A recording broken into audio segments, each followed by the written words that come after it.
बिस्मिल्लाहिर्रहमानिर्रहीम, अस्सलाम वालेकुम। यूनिवर्सल स्पोर्ट्स के साथ आपका मेज़बान शहज़ादा मोइन हाजिर है। पाकिस्तान क्रिकेट टीम को दूसरा टेस्ट मैच खेलना है 26 तारीख को मेलबर्न में, और उससे कबल पाकिस्तान के एक बड़े जो स्पिनर थे पाकिस्तान के, नुमान अली, वो अपेंडिक्स के ऑपरेशन में मुब्तला हो गए और उनका ऑपरेशन हुआ है, जिसके बाइस मोहम्मद नवाज़ को पाकिस्तान से तलब कर लिया गया। ऑस्ट्रेलिया दूसरी तरफ अगर हम बात करें तो पाकिस्तान अंडर-19 वर्ल्ड कप के लिए पाकिस्तानी 15 रुकनी स्क्वाड का ऐलान हो गया। 7 बेग पाकिस्तानी टीम की क़यादत करेंगे और जनूबी अफ्रीका में ये टूर्नामेंट खेला जाना है, वर्ल्ड कप है। और साथ साथ आज पाकिस्तान हॉकी फेडरेशन के नए सदर मीर तारिक बुख्ती ने बाकायदा तौर पर ज्वाइन कर लिया पाकिस्तान हॉकी फेडरेशन। इस हवाले से बात करेंगे अपने शो के अंदर, और हमारे साथ इस वक्त मौजूद है हमारे साथी स्पोर्ट्स एनालिस्ट और विनर्स टीम के साथ रियाजुद्दीन साहब हमारे साथ मौजूद हैं, फिर काशिफ अहमद फारूकी साहब हमारे साथ हैं, यहाँ पर मौजूद हैं। उसके कुछ देर के बाद यकीन हमारे साथ एक मेहमान ज़रूर हमारे साथ यहाँ मौजूद होंगे, लेकिन वो ट्रैफिक मसाइल के बाइस शायद अब तक नहीं पहुँच सके। जैसे ही आएंगे हम उनका भी तारुफ आपसे कराएंगे। सबसे पहले हम चलते हैं रियाजुद्दीन साहब की तरफ। रियाज साहब, पाकिस्तान अंडर-19 के लिए कौमी स्क्वाड का ऐलान हो गया। 7 बेग कौमी टीम की क़यादत करेंगे। कैसा देखते हैं 7 बेग को? मुसलसल कप्तानी उनको दी जा रही है, मुस्तकबिल उनका कैसा देखते हैं एज ए कप्तान, क्योंकि पाकिस्तान के लिए ग्रूम करते हुए नज़र आ रहा है। पाकिस्तान अंडर-19 की अभी एशिया कप में कप्तानी उन्होंने की है, फिर मुख्तलिफ बाई बर्थ के तौर पर, जिस तरह अगर हम देखें तो सरफराज जिस तरह बाई बर्थ कप्तान निकल कर सामने आया था, इसी तरह 7 बेग निकल कर सामने आया, और जिस किसी की कप्तानी उन्होंने की है पाकिस्तान में मुतअद्दिद मैचेस भी जीता है, फिर बाकायदा तौर पर हैंडल करते हैं, फ्रंट पर जाकर लीड करने की कोशिश करता है टीम को। बिस्मिल्लाहिर्रहमानिर्रहीम। बहुत शुक्रिया शहज़ादा मोइन। देखें, आज कल के दौर में जिस तरह की ये मॉडर्न क्रिकेट है, अट्रैक्टिव क्रिकेट है, एग्रेसिव क्रिकेट है, आज के इस दौर में इसी तरह के इंटेलिजेंट प्लेयर्स की ज़रूरत है जो कप्तानी भी शानदार तरीके से करते हैं। और फिर आप ये देखें कि जिस तरह आपने ख़ुद कहा कि सरफराज अहमद जो कि ये बाई बर्थ कप्तान कहलाते होते हैं, जिस तरह से सरफराज ने कप्तानी की, या जावेद नियाज़ हुआ करते थे, या साद बेग ने, जिन्होंने अपने आप को इंटरनेशनली जूनियर सतह पर प्रूफ किया है बाकायदा। तो ये जो है बहुत कम ऐसे प्लेयर्स होते हैं जिनकी परफॉर्मेंस भी आउटस्टैंडिंग हो, और उसके साथ साथ अगर उनको कप्तानी मिले तो वो नज़र भी आए कि वो इंटेलिजेंट कप्तानी कर रहे हैं। उनके जो फैसले होते हैं, उनके जो डिसीजन होते हैं, उसमें वेरिएशन होती है, उसमें क्रिएटिविटी होती है, उसमें इनोवेशन होती है, और यही एक अच्छे कप्तान की निशानी है। जिस तरह के आपने देखा कि पैट कमिंस जो हालिया इंडिया में जो वर्ल्ड कप हुआ था, जिस तरह से ऑस्ट्रेलिया की टीम की उन्होंने पैट कमिंस ने कप्तानी की, और जिस तरह के मतलब उनके बैटर्स ने उनको रिस्पॉन्ड किया, जिस तरह से उनके बॉलर्स ने उनको रिस्पॉन्ड किया, ये कप्तानी होती है। और इसकी मिसालें मैं समझता हूँ न सिर्फ दी जानी चाहिए, बल्कि जो हमारे क्रिकेटर्स हैं उनको भी ये देखना चाहिए। और जिस तरह से आपने ख़ुद कहा कि ये हमारे जो अंडर-19 के कप्तान हैं साद, जिस तरह से वो निचली सतह से परफॉर्मेंस दे के आ रहे हैं, तो इसका मतलब ये है कि जो जूनियर सतह पे इंटरनेशनल क्रिकेट खेल रहे हैं उनका एतमाद भी बहाल हुआ है, उनकी परफॉर्मेंस भी बेहतर अच्छी हुई है, और उन्होंने अपनी समझदारी से न सिर्फ अपनी कप्तानी में 4 चांद लगाएं, बल्कि उनकी परफॉर्मेंस भी बेहतर हो रही है। इस तरह के जो कप्तान होते हैं वो अपनी टीमों को लेके आगे जाते हैं, और किसी भी खेल के दौरान कप्तान का एक अच्छा डिसीजन जो है टीम की मतलब कामयाबी की ज़मानत बन जाता है। तो मैं ये समझता हूँ कि हमारे जो जूनियर क्रिकेटर हैं, और जिस तरह से पाकिस्तान क्रिकेट बोर्ड उन पे इन्वेस्ट कर रहा है, जिस तरह से उनको सीरीज़ खेलने का मौका दे रहा है, जिस तरह से मतलब उन्होंने अपनी परफॉर्मेंस में निखार पैदा किया है, और जूनियर वर्ल्ड कप जो है ना, किसी भी खिलाड़ी के लिए जो, चूँकि वो जूनियर हैं तो जूनियर वर्ल्ड कप में शरीक हो रहे हैं, तो ये जो मतलब शिरकत है, जब एक खिलाड़ी नीचे से आता है अच्छी परफॉर्मेंस देते हुए, तो यकीनन फिर वो पाकिस्तान के लिए भी चले। कप्तानी तो वो कर रहे हैं, लेकिन 19 तारीख से ये टूर्नामेंट शुरू होना है, 11 फरवरी तक जारी रहेगा ये टूर्नामेंट, 19 जनवरी से 11 फरवरी तक जनूबी अफ्रीका में।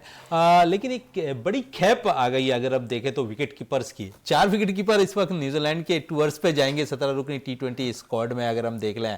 फिर 7 बेग भी विकेट कीपर बैटर्स के तौर पर निकल कर सामने आए हैं, तो आप समझिए विकेट कीपर की तो बड़ी खेप आ गई हमारे पास, और तमाम ही विकेट कीपर हमारे पास अच्छे बैटर्स के रूप में है। साहबजादा फरहान अच्छी विकेट कीपिंग भी करते हैं, अच्छे बैटर भी। आजम खान बड़ी ज़बरदस्त है, बैटिंग भी करते हैं, विकेट कीपिंग भी करते हैं। फिर हसीबुल्ला, जिनके लिए मशहूर है कि वो बड़ी ज़बरदस्त है, मिडिल ऑर्डर पर है, अब अपने आप को बनवाने की सलाहियत रखते हैं। हालांकि देखा जाए तो माजी में वो ओपनिंग किया करते थे, लेकिन हमने देखा कि जब वो पेशावर ज़ल्मी से खेल रहे थे PSL, तो वो मिडिल ऑर्डर पर खेलते दिखाई दे रहे थे। तो आप समझते थे कि एक बड़ी खेप तो आ गई है अब। देखिए शहज़ादा, ये बड़ी अच्छी चीज़ है और हमारे जो अब नौजवान आ रहे हैं तो उन्होंने इस चीज़ को महसूस किया है और इस रिस्पॉन्सिबिलिटी को महसूस किया और इस चीज़ को उन्होंने बेहतरीन तरीके से समझा है कि आप अगर ऑलराउंडर होंगे या मतलब कम से कम 2 शोबों में आप अच्छी परफॉर्मेंस दे सकेंगे तो आपका सर्वाइवल है।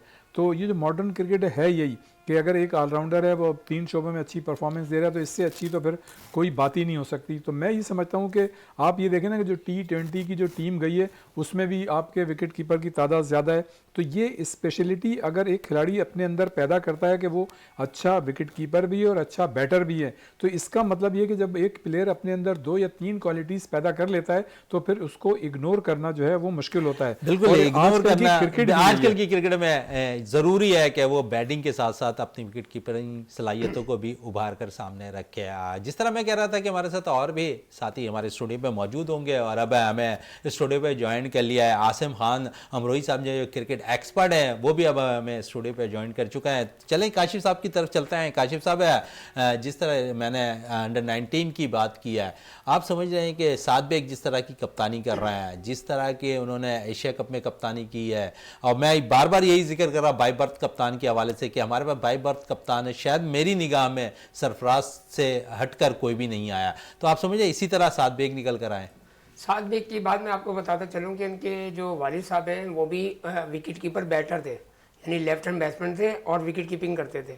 तो उनके साथ मेरा इत्तफाक हुआ 90 में इनके साथ खेलने का। आजकल वो वेटरन खेल रहे हैं, वो भी क्रिकेटर रहे। उनके वालिद साहब अदनान बेग नाम है। तो सात बेग की मैं बात करता चलूँ तो मैं तो एक फैमिली ऐसा टर्म है हमारा उनसे।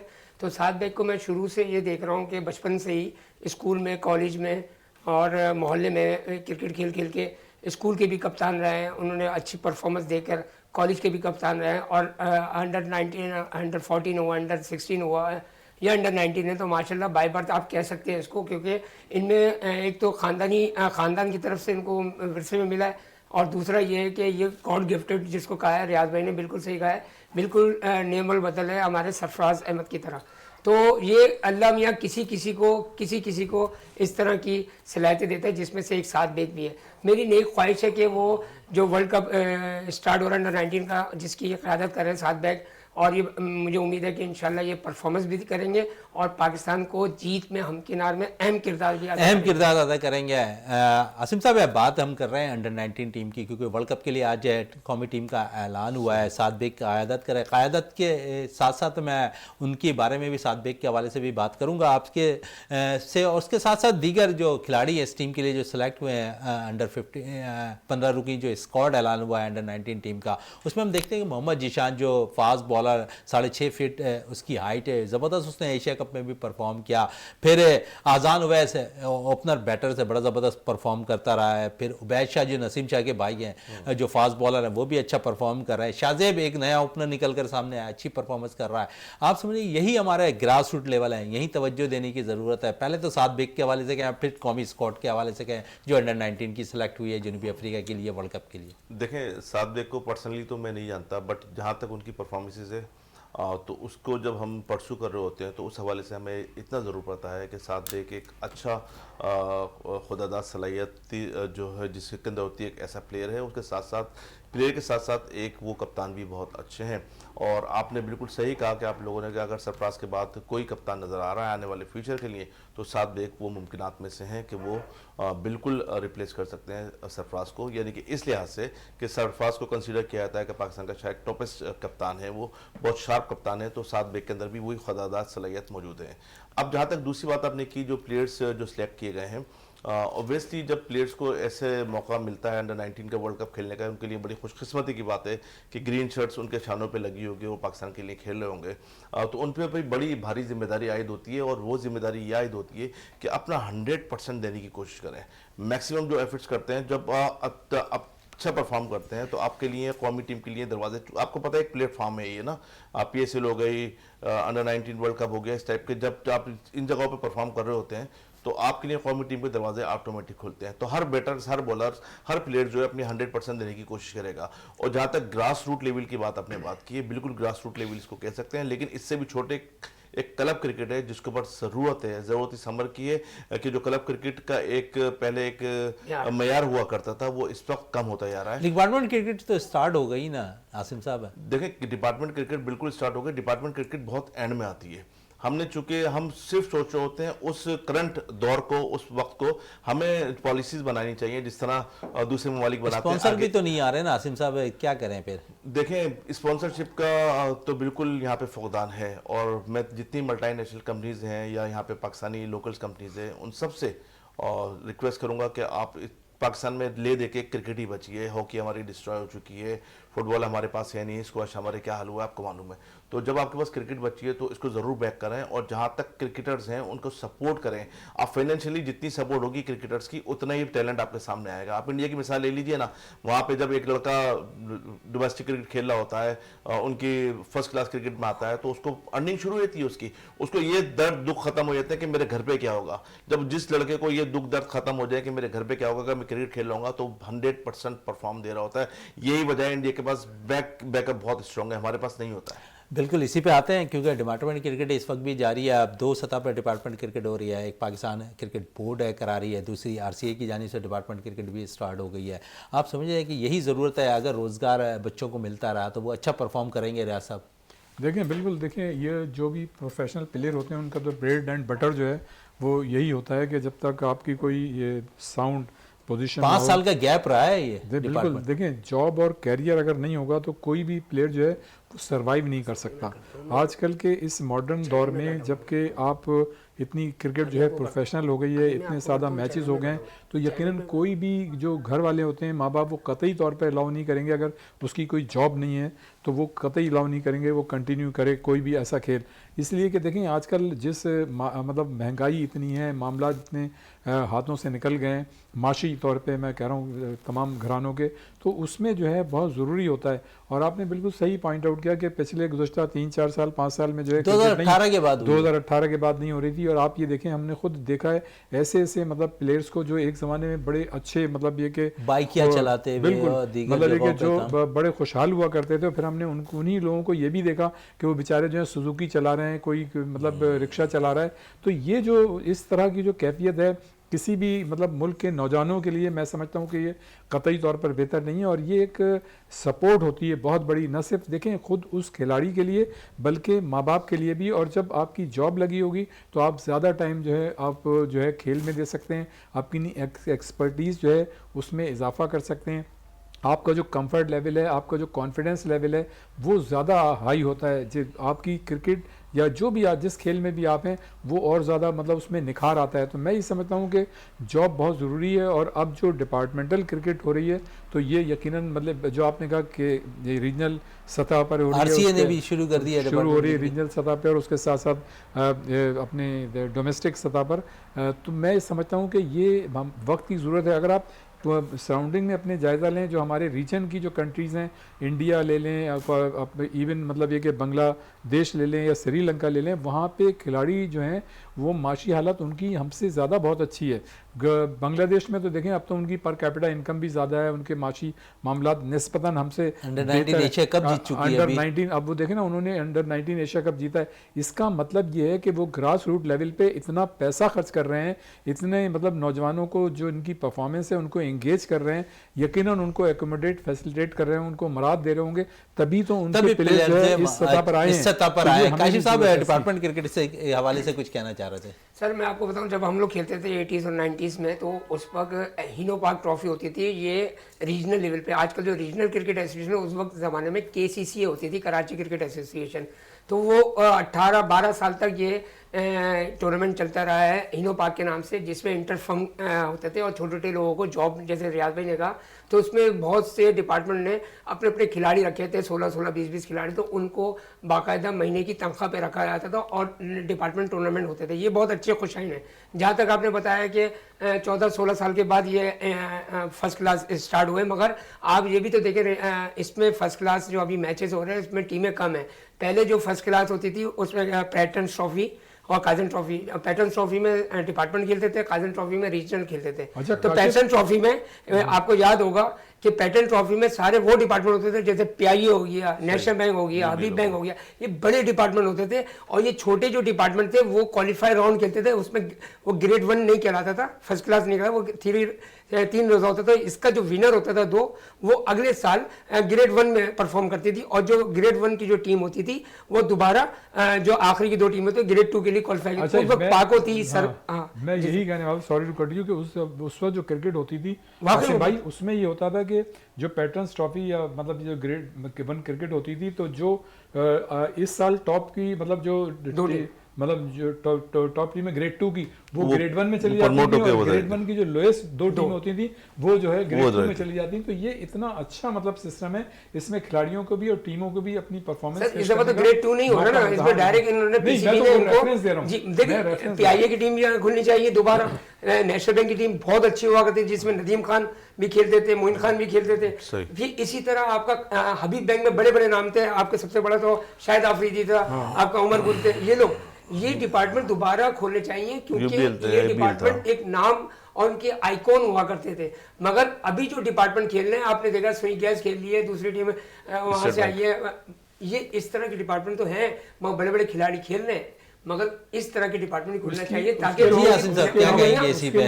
जरूरत यह है कि कौमी सतह पर, हुकूमती सतह पर तमाम मतलब एक ऐसे डायरेक्टिव निकले जो जिसमें तमाम टीमें जो मतलब पहले थी वो भी बने और नई टीमें जो हैं वो भी फॉर्म हो। जी आसिम साहब। जी बिल्कुल, मैं बिल्कुल एग्री करूंगा सर के साथ, क्योंकि इस वक्त ज़रूरत है पाकिस्तान में क्रिकेट का जो एक सर्वाइवल है उसके लिए, कि आप मैक्सिमम जितनी क्रिकेट करा सकते हैं और जितने मुकाबले हो सकते हैं हर सतह के ऊपर, ना सिर्फ छोटी सतह पे, लोकल सतह पे, बल्कि बड़े लेवल के ऊपर भी जाके।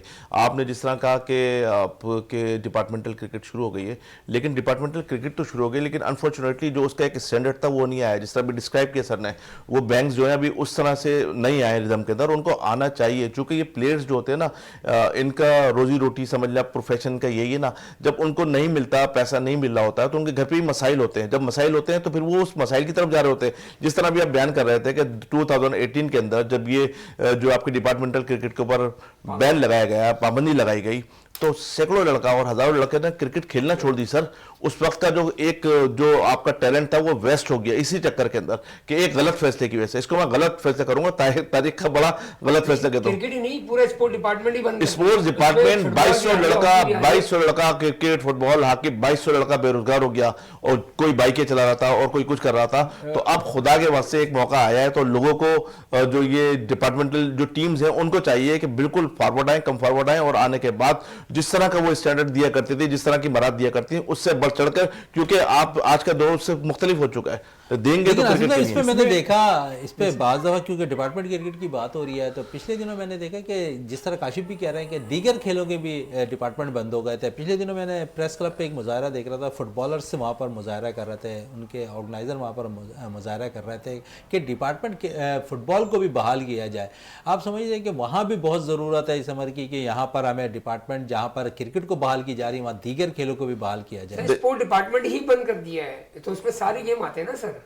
अच्छा नहीं, ये जो है ना, ये मैं आपको बताऊं, सॉरी आसिम भाई, ये जो स्पोर्ट्स मतलब है ना, हमें अभी पता चला जब 2018 में क्रिकेट को बैन किया गया ना, लेकिन ये तो ये 94 से सारे डिपार्टमेंट्स की टीमें खत्म होना शुरू हो गई थी, हॉकी के, जो फुटबॉल वगैरह की, क्रिकेट तो अभी हुई है। जी आसिम भाई। देखिए, मैं ये कहूँगा कि जितने भी गेम्स हैं पाकिस्तान में, उसमें आप स्क्वॉश को ले लीजिए, हॉकी को लीजिए, फुटबॉल को लीजिए, क्रिकेट को लीजिए, कबड्डी को लीजिए, XYZ जो भी है, उसके अंदर पैसे की इन्वॉल्वमेंट होनी बहुत ज़रूरी है। अगर आप पैसा उसके अंदर इन्वॉल्व करते हैं, उनके डिपार्टमेंट बिल्कुल एक्टिव होने चाहिए और काम करने चाहिए, उनको काम करना चाहिए, अपने लड़कियों को प्रमोट करना चाहिए।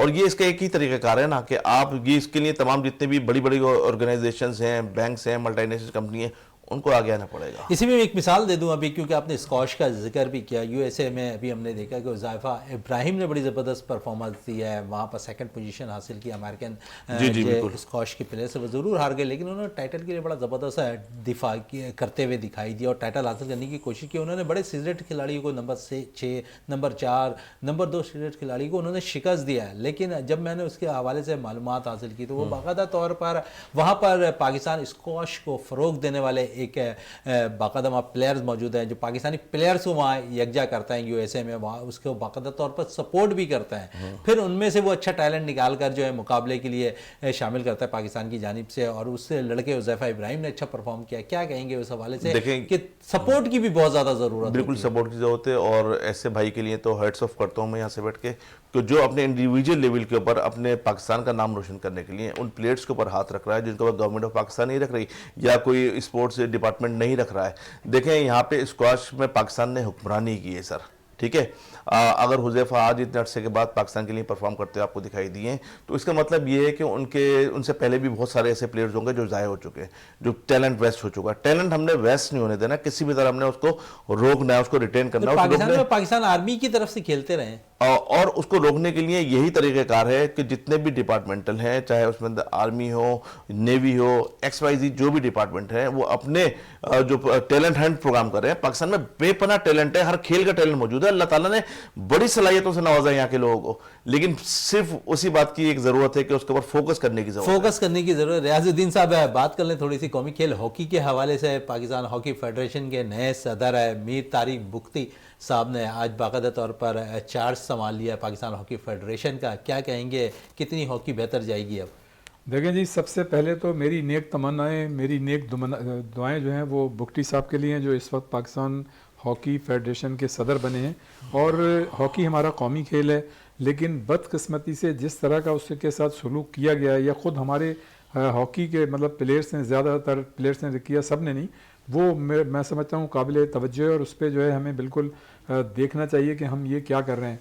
रह गई बुख्ती साहब की बात, वेलकम करते हैं उनको, और हमें उम्मीद है कि वो इंशाअल्लाह ताला हॉकी के लिए अच्छा काम करेंगे। लेकिन देखें, मैं बुनियादी तौर पे ये कहूँगा कि चेहरे बदलने चाहिए, लेकिन बिल्कुल बदलने चाहिए, लेकिन चेहरे बदलने से बात नहीं बनेगी। बात यह है कि हमें सिस्टम को सही करने की जानिब तवज्जो देनी पड़ेगी। इस वक्त जो पाकिस्तान हॉकी फेडरेशन का जो सबसे बड़ा मसला है वो फंड्स का मसला है, और इससे पहले जो पाकिस्तान हॉकी फेडरेशन को फंड्स मिले भी हैं, तो उस पर मुबैना तौर पर ये बातें भी कही गई हैं कि उन फंड्स को सही तरीके से इस्तेमाल नहीं किया गया। और उसी की वजह से आप देखें कि मुख्तलिफ जो फेडरेशन में लोग आए या जो बाहर के प्लेयर्स थे, वो एक दूसरे के ऊपर इल्ज़ामात लगाते रहे। और इसको आपने देखा कि गुज़िश्ता दौर में, हालिया दौर में अगर हम देखें, तो वहाँ भी हमें एक चीज़ नज़र आई कि मुख्तलिफ जो फेडरेशन के लोग थे या फेडरेशन के बाहर जो लोग थे, वो एक दूसरे पर इल्ज़ामात लगाते रहे। मैं ये समझता हूँ कि अब हमें इस किस्म की बातों से और इस किस्म की सियासत से बाहर आना चाहिए। इसलिए कि देखें, हमारे मतलब नौजवानों में बड़ा पोटेंशल है, लेकिन ज़रूरत इस बात की है कि उस पोटेंशल को हम जो है सही तरीके से इस्तेमाल करें। और ये चीज़ सही तरीके से उसी वक्त इस्तेमाल हो सकती है जब आप जो है मतलब हमारे खिलाड़ियों को पुरसुकून अंदाज में अपनी परफॉर्मेंस जारी रखने का मौका मिले। लेकिन अगर सिर्फ ये होगा कि हमारे खिलाड़ी ये देखते रहेंगे कि आज प्रेसिडेंट कौन है, कल जो है सेक्रेटरी कौन है, आज सेक्रेटरी कौन है, आप ये देखें कि इससे पहले तमाम खेल कमोबेश जो है उनके केसेस जो हैं वो अदालतों में गए, और एक हॉकी ही रह गई थी जिसका केस जो है आपने देखा कि पिछले गुज़श्ता दिनों में जो है अभी भी मतलब वहाँ पे कोर्ट में ये केस मौजूद है। तो मैं ये समझता हूँ कि इसमें जितने भी स्टेक होल्डर हैं उन सब को इस जानिब तवज्जो देनी चाहिए कि वो हॉकी के साथ क्या सलूक कर रहे हैं, और जिन लोगों को, जो लोग मतलब इस अल्लाह ताला ने उनको ये मर्तबा दिया है कि वो हॉकी के लिए कुछ करें, तो उनको बिल्कुल सही तौर से मतलब हॉकी को तरक्की देने के लिए फोकस करना होगा, कंसंट्रेट करना होगा, ईमानदारी के साथ, नेक नियति के साथ। इसलिए कि देखें, पाकिस्तान हॉकी का माजी जो है बड़ा शानदार है। पाकिस्तान ने 3 Olympic, 4 world cup, 3 champions trophy, 8 Asian games और दुनिया हॉकी के मुतादिद मतलब ये कि टूर्नामेंट जीते हैं। और एक ज़माना ऐसा था कि जब इंटरनेशनल हॉकी फेडरेशन की रूल्स बोर्ड कमेटी में और इंटरनेशनल हॉकी फेडरेशन की मुख्तलिफ कमेटियों में पाकिस्तानी जो है वो हुआ करते थे। लेकिन ये ज़रूर है कि इस वक्त हमें इस बात पे फ़ख्र है कि पाकिस्तानी निज़ाद जो हैं, तैयब इकराम साहब जो हैं वो इस वक्त इंटरनेशनल हॉकी फेडरेशन के सदर हैं, और ये बड़ी अच्छी बात है, ये बड़ी खुशाइन बात है। कम से कम इसमें तो हम ये कह सकते हैं कि हमारा एक पाकिस्तानी जो है इंटरनेशनल हॉकी फेडरेशन का सदर है। लेकिन एक वक्त ऐसा था जब इंटरनेशनल हॉकी फेडरेशन में मुख्तलिफ कमेटी में, बल्कि रूल्स बोर्ड कमेटी के जो चेयरमैन थे वो ब्रिगेडियर आतिफ साहब थे। तो उस वक्त जो रूल्स बना करते थे या जो चीज़ें मतलब होती थी, और उनमें मुख्तलिफ़ कमेटियों में जो लोग होते थे तो उसमें पाकिस्तानी भी शामिल होते थे, और जब उन कमेटियों में पाकिस्तानी शामिल होते थे तो यकीनन आपका लेवल जो था उनके साथ कंफर्ट था, और आप दुनिया में आपकी टीम भी अच्छी थी, फतूहात भी हासिल कर रही थी, और मुख्तलिफ़ कमेटियों में मुख्तलिफ़ पाकिस्तानी होने की निस्बत से पाकिस्तान का जो एटमॉस्फेयर था इंटरनेशनल हॉकी में वो बहुत अच्छा था। तो मैं ये समझता हूँ ये सबकी जिम्मेदारी बनती है, हमारी भी जिम्मेदारी बनती है कि हम जो है खेल से वाबस्ता रहें, और खासतौर चले पर हॉकी से, ये तो कि बिल्कुल हॉकी जो है हॉकी की बात तरक्की होती है, करे। दोबारा क्रिकेट की तरफ वापस आते हैं और एक केसेस के हवाले से बात कर देते हैं, साया ग्रुप के हवाले से। आसिम साहब, अगर हम बात करें तो जिस तरह इंज़मामुल हक के पॉलिसियाँ सामने नज़र आई थी, क्या वजह है कि वो कमेटी कहाँ गई? अब तक कोई मंजर आम पर ऐसी चीज़ें आती भी दिखाई नहीं दे रही। सर ये पाकिस्तान का अलमिया है, यहाँ पे कमेटियाँ बनाई इसलिए जाती हैं कि तमाम केसेस को छुपा दिया जाए। ये सिर्फ इस क्रिकेट के या इंज़माम के करियर के हवाले से नहीं है, ये हमेशा इस तरह होता आया है और उसका रिज़ल्ट भी वही आया। और मैं याद करता हूँ जब वर्ल्ड कप चल रहा था उस वक्त ये नुक्ता उठाया था रियाज भाई ने कि भाई ये जो कमेटी बनी थी आखिर कहाँ चली गई, और आज हम 2 महीने के बाद भी उसी कमेटी के हवाले से बात कर रहे हैं। उस कमेटी का नहीं पता कि ये तो लगता है कि शायद ये वो कमेटी है जो इंसान डाल के भूल जाता है। चले रियाज साहब की तरफ आते हैं। रियाज साहब, इसमें आप ऐसा नहीं लगता है कि पाकिस्तानी क्रिकेटर बहुत ज़्यादा लविस हैं, उनके साथ टच पे हैं, साया ग्रुप के साथ है, तो आप ऐसा लगता है कि इस कमेटी के इसलिए केसेस को ज़्यादा वाज़ेह नहीं किया जा रहा है? नहीं, मेरे ख्याल से शायद उसकी एक वजह ये थी कि वो खुद आउट हो गए, इंज़मामुल हक उससे खुद आउट हो गए। लेकिन जहाँ तक साया कॉरपोरेशन और जो एक और था उसके हमारे 8 या 9 खिलाड़ी जो हैं उनके साथ वाबस्ता हैं, ये तो खैर अपनी जगह बात है। लेकिन मैं ये समझता हूँ कि ये मफादात का खेल होता है, और यकीनन कोई ऐसी चीज़ होगी, कोई ऐसा सोर्स आया होगा, क्योंकि जैसा मैंने पहले कहा कि हमारा ये कल्चर है कि अगर कोई किसी के घर पहुंच जाए तो बड़ी से बड़ी चीज़ें जो हैं वो माफ़ हो जाती हैं। और आपने देखा माजी में कि वो मट्टी पाव का वाला जो मसला था ना, बड़े बड़े केसेस कर लें, बड़ी बड़ी चीज़ें हो जाएं, लेकिन आपस में जब बैठे तो उन्होंने कहा मट्टी पाव। तो मतलब इस चीज़ ने जो है हमें बड़ा नुकसान पहुँचाया है। मैं ये समझता हूँ कि हमें एक लकीर जो है ड्रॉ करनी चाहिए। अगर आप समझते हैं कि ये चीज़ सही है तो उसको सही शुमार करना चाहिए, अगर ये गलत है तो उसको सही शुमार करना चाहिए, और जो गलती करता है या कोई करप्शन करता है तो उसको निशाने इबरत बनाना चाहिए। और हमें इस कल्चर से थोड़ा सा निकल के हमको मेरिट पे तवज्जो देनी चाहिए कि जो चीज़ मेरिट पे सही है उसको हम फॉलो करें, बाकी चीज़ों को हम ना करें। अब आप देखें ना, इससे जगहसाई होती है। पाकिस्तान के 7 महीने में 3 मतलब पीसीबी के चेयरमैन तब्दील हो गए, तो इंटरनेशनल सतह पे भी फिर आपकी सुबकी होती है, और जो इंटरनेशनल क्रिकेट के लोग हैं मुख्तलिफ ममालिक के, वो फिर आपकी उस बात पे ना सिर्फ तवज्जो नहीं देते बल्कि आपकी बात में वज़न खुद कम हो जाता है। तो मैं ये समझता हूँ कि सब हर एक की ये जिम्मेदारी है हर सतह पर कि वो अपना जो मनसब है जो उसे मिला है उसको किस तरीके से वो उसके साथ इंसाफ कर रहा है। मैं ये समझता हूँ कि ये बड़ी क्रिकेट के साथ भी जाती है, खेल के साथ भी जाती है, और उन खिलाड़ियों के साथ भी जाती है जो पूरा मतलब अपना कैरियर जो है दाव पे लगाते हैं, लेकिन जब वो टीमों में आते हैं तो उनके साथ ज़्यादती होती है और उनको वो मौके नहीं मिल पाते जो उनको मिलने चाहिए। तो ये एक पूरी चेन है जिसके असरात जो हैं हर जगह पड़ते हैं। अब आप ये देखें कि जैसे PSL शुरू हो रही है, तो अब आप ये देखें कि हुकूमत ने जो मीडिया राइट्स जो उन्होंने फ़रोख्त करने थे PSL के हवाले से, वो वैसे ही देर हो गई उसमें, अब उन्होंने फिर रोक लिए हैं। अब इससे जो है टीमों का जो मतलब प्रॉफिट है वो जैसे जैसे वक्त कम होगा वो उनका प्रॉफिट भी कम हो जाएगा।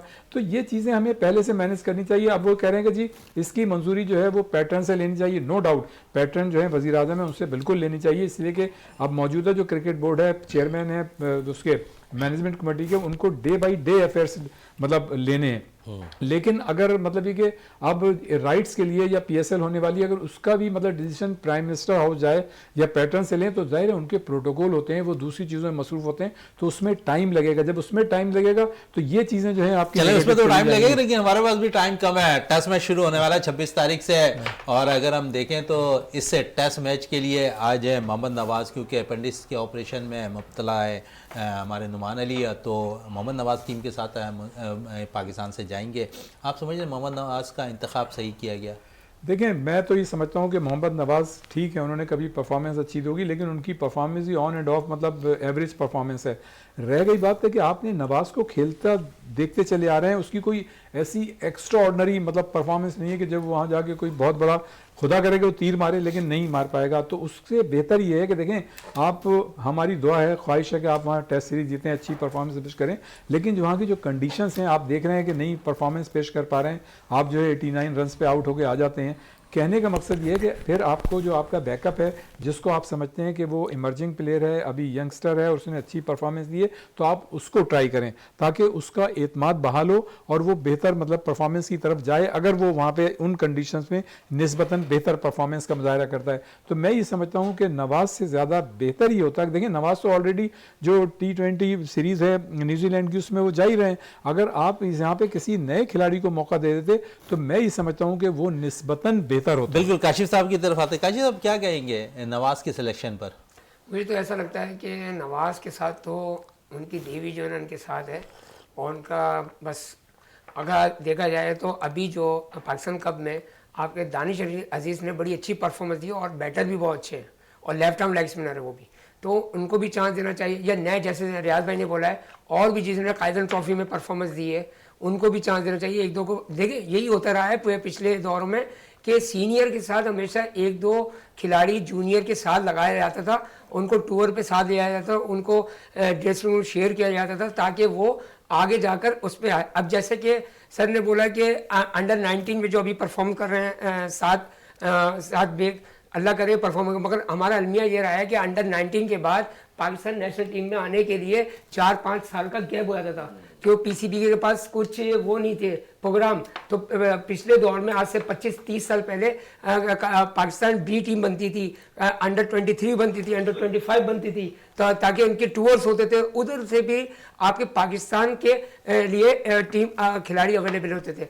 अब अंडर 19 के बाद 3-4 साल का गैप आ जाता है, तो जो परफॉर्मेंस आप देखते हैं ना, क्योंकि पाकिस्तान में कम उम्र में फिर भी क्रिकेटर को ले लेते हैं अंडर 19 20 साल में खिला देते हैं, मगर ऑस्ट्रेलिया की जब आप बात कर रहे थे ना, ऑस्ट्रेलिया में जब पूरा मैच्योर हो जाता है ना सब खेलने के बाद 30-35 साल की उम्र में वो अपने मैच्योर होने के बाद फिर वो ऑस्ट्रेलिया टीम में आता है तो मजीद 10 साल खेल रहा होता है। तो आप देखिए मैच्योरिटी पे ऑस्ट्रेलिया के जितने भी आप देखें वो सब 30-35 साल के बाद आए, कोई चले आखिरी क्वेश्चन क्योंकि टाइम हमारे पास बहुत शॉर्ट है, क्या कहेंगे नवाज के सिलेक्शन पर?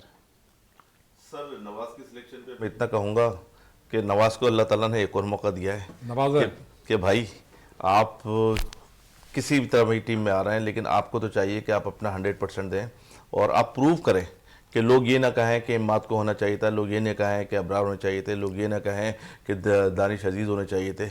आपको मौका मिल गया तो आप परफॉर्म कर दें खुदा के वास्ते, क्योंकि आप ये मौके जो है ना हर वक्त नहीं मिल रहे होते, कभी कभी मिल रहे होते हैं। जब मिल जाते हैं तो आपने 100% देना होता है, क्योंकि देखें ना यहाँ पे आप नवाज का नाम आया तो नवाज की तो गलती नहीं है ना इसके अंदर, बेचारे के अंदर उसके वो भी तो डोमेस्टिक क्रिकेट खेलता हुआ आया, पाकिस्तान को सर्व किया उसने, गो के उसकी वो परफॉर्मेंस नहीं है, हम तो परफॉर्मेंस पे बात कर रहे हैं कि जिसने परफॉर्मेंस की बात करेंगे तो बिल्कुल भी नहीं बनता नवाज का चांस, जो सच्ची बात है ना बिल्कुल नहीं बनता। तो इससे बेहतर था इन्होंने T20 में उसको देखिए अहमद वसीम ज्यादातर फोकस वो अपनी लीग क्रिकेट पे करना चाह रहे थे, उनको पैसे की जरूरत नहीं, शायद ऐसा लगता है। असल मसला ये कि बंदे जो है ना डिसाइड हो जाते हैं, जब एक प्लेयर को नजर आए ना कि मुझे मौका नहीं मिल रहा और इस लड़के को बार बार मौका मिल रहा है और वो डिजर्विंग नहीं है, तो डिसाइड हो जाते हैं, इस तरह के फैसले ले लेते हैं आप, जिस तरह आमिर ने एक वक्त में लिया था, फिर इमाद ने लिया।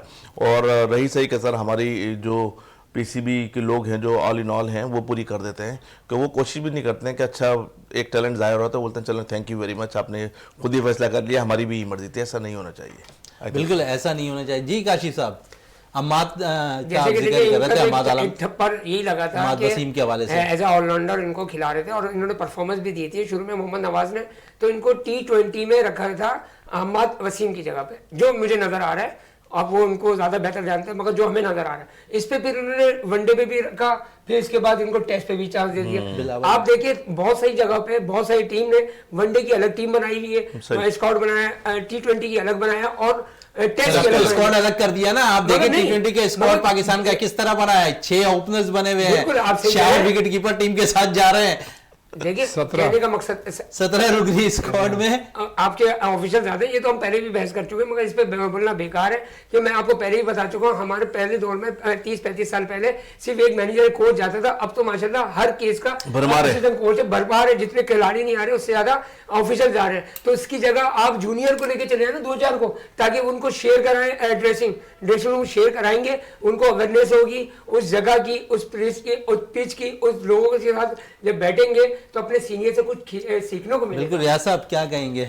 भाई मैं तो ये कहूँगा जो आपने वर्ल्ड कप जीता था 92 का, वो मेरे ख्याल से एक ही कोई मैनेजर थे और एक आध कोई कोच था और इंतखाब आलम मैनेजर थे, एक कोच था और एक दो कोई और होगा स्टाफ सपोर्टिंग। और यहाँ तो माशाल्लाह 17 का, अच्छा ये 17 तो अभी तशतशबाम हुआ है, वरना ये तो काफ़ी अरसे से इतने ही कमोबेश इतने ही जा रहे हैं स्टाफ में। ये देखें जितने भी ज़्यादा आप लोग लगाएंगे ना टीम के साथ, तो मसाइल तो वहीं के वहीं हैं, वही फिटनेस लेवल वही है, वही लोग जो लड़के जो हैं आपके फिटनेस मसाइल का शिकार हो रहे हैं। तो इसका मतलब है जो आपने स्टाफ बढ़ाया उसको कोई फायदा तो नहीं हो रहा। अच्छा फिर ये कि इस दफे सबसे जो बड़ा मसला हुआ ये हुआ है कि जो वर्ल्ड कप में जो आपका पूरा स्टाफ था, मैनेजर ये वो सब, वो ऑलरेडी अभी पीसीबी के पेरोल पे हैं, उनको भी आप पैसा दे रहे हैं और आपने नया भी पूरा सेटअप ले लिया, इनको भी पैसा दे रहे हैं, लेकिन रिजल्ट आपको जीरो मिल रहा है। जीरो मिल रहा है। हमारा टाइम कम है। आसिफ साहब आपका बहुत शुक्रिया, काशिफ साहब आपका शुक्रिया, रियाजुद्दीन साहब आपका बहुत बहुत शुक्रिया। प्रोग्राम का अख्ताम करते हैं इस दुआ के साथ कि पाकिस्तान में खेल और खिलाड़ी तरक्की करते रहें और पाकिस्तान का सब जलाली परचम दुनिया भर में रोशन रहे। इसी के साथ अपने मेज़बान शहजादा मोइन को इजाज़त दें। पाकिस्तान जिंदाबाद।